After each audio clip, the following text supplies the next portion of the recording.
Todos sabemos que la crisis económica de España es una triste realidad, pero sin embargo no es el único problema que tenemos en este país. Vamos a hablar de eso y un poco más.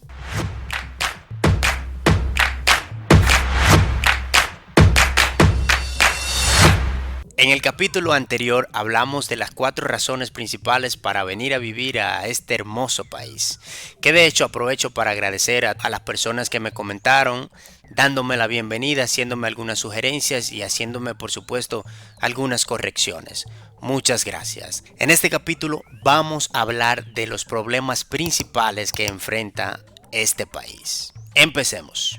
Los barómetros mensuales del Centro de Investigaciones Sociológicas CIS muestran las inquietudes de la sociedad española desde el año 2000 y de acuerdo a esos barómetros, los problemas principales son los siguientes. Problema número 1, crisis económica, tal y como les comenté al principio del video.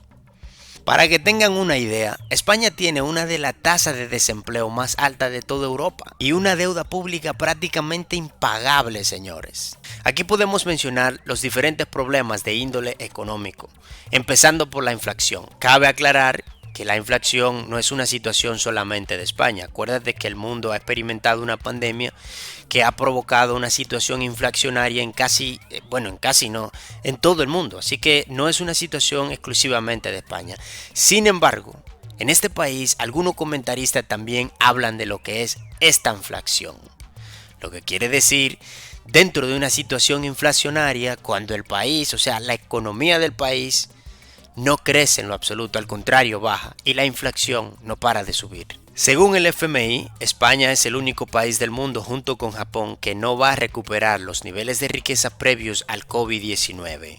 Además, las estimaciones de crecimiento no paran de bajar y las estimaciones de inflación tampoco paran de subir. Su riqueza está en un 3,4% por debajo de los niveles de 2019 y sin embargo los precios se han incrementado en un 9,6% en términos acumulados. Cuando escuchamos en las noticias cosas como el aumento en los alquileres, aumento en los precios de los alimentos, del agua, de la electricidad, todo eso tiene que ver con esta situación inflacionaria que está viviendo este país. Tengo una amiga que tiene una tienda online que me comentaba sobre cómo ella siente la situación económica que está viviendo España.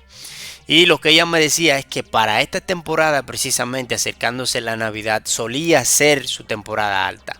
En la actualidad se considera una temporada baja también porque la mayoría de sus clientes no están comprando como lo hacía antes. Y es cierto, es que ya en medio de una crisis como esta, los clientes, las personas le dan prioridad a lo prioritario, señores, a lo esencialmente necesario para vivir. Otro tema económico de esta situación es el déficit público de España. A pesar de la presión fiscal que hay en este país y los esfuerzos que se están haciendo para reducir esta brecha, aún se está recaudando menos de lo que se gasta.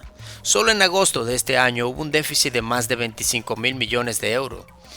Y según algunos expertos, ese déficit podría llegar a los 60.000 millones de euros al terminar el año. Imagínate, eso es como cuando tú pones un negocio y no puedes con los gastos. Es decir, te ingresa mucho menos de lo que gasta. Al final vas a tener que declararte en quiebra y cerrar el negocio. Así de simple. Por otro lado, la deuda pública de España está en máximos históricos. Podemos ver titulares de prensa, de periódico, señalizando eso desde el año pasado. Estamos hablando de un máximo histórico de 1.5 billones de euros. Esto supone más de un 116% del Producto Interno Bruto de España, el cual es de 1,2 billones de euros. En pocas palabras, señores, estamos ante un hoyo económico difícil de salir.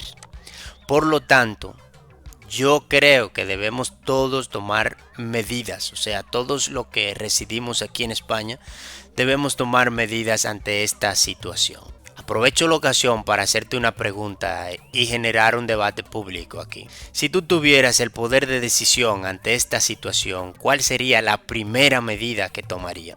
Esta situación económica tan complicada nos lleva al segundo problema principal de España, señores. Según los barómetros del CIS, o sea, del Centro de Investigación Sociológica. Problema número 2, el paro. Señores, el paro. Todo lo que compete con el mercado laboral podemos incluirlo aquí en este capítulo. Como dije al principio, la tasa de paro más alta de Europa la tiene España. En lo que va de año se registra una tasa de un 12,7% de desempleo. Si lo comparamos con la tasa promedio de toda Europa, el cual es de 6,2%, estamos hablando de que España duplica esa tasa de desempleo.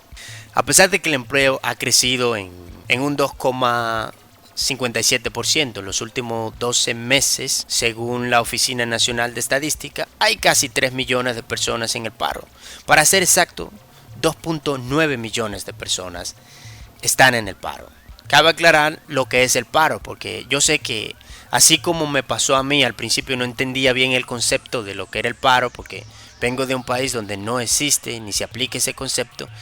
Voy a aclarar lo que es el paro. El paro es una prestación económica que se concede durante un tiempo determinado a un trabajador que se ha quedado sin empleo. ¿Cómo funciona el paro? Gracias a las cuotas recaudadas por la Seguridad Social, se genera un fondo de cobertura económico para este tipo de situaciones. Por lo tanto, la cantidad de paro que cobra el trabajador, así como su duración, depende directamente de lo que haya aportado a la seguridad social. ¿Quiénes pueden cobrar esta prestación? Trabajadores que, teniendo trabajo, quedan en situaciones de desempleo.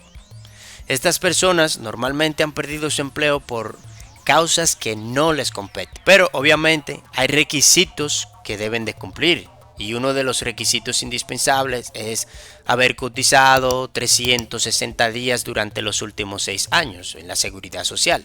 No todo el mundo lo va a cobrar el paro. Esta situación del paro es muy preocupante y ha hecho que muchos españoles incluso se estén emigrando hacia otros países en busca de nuevas oportunidades, especialmente jóvenes. Señores, vamos a hablar del problema número 3. Aunque este es un problema que no es medido por los barómetros del Centro de Investigaciones Sociológicas, sí es un problema que se percibe cuando tú llegues aquí y que también muchas personas están conscientes de ese problema. Es el problema demográfico, señores. España tiene una de las tasas de fecundidad más baja de toda Europa. Este es un problema que tiene muchas implicaciones en la sociedad. Y para ello vamos a dedicar un capítulo completo. Recuerda suscribirte y comentar tus opiniones. ¿Cómo podríamos aportar solución ante estas situaciones?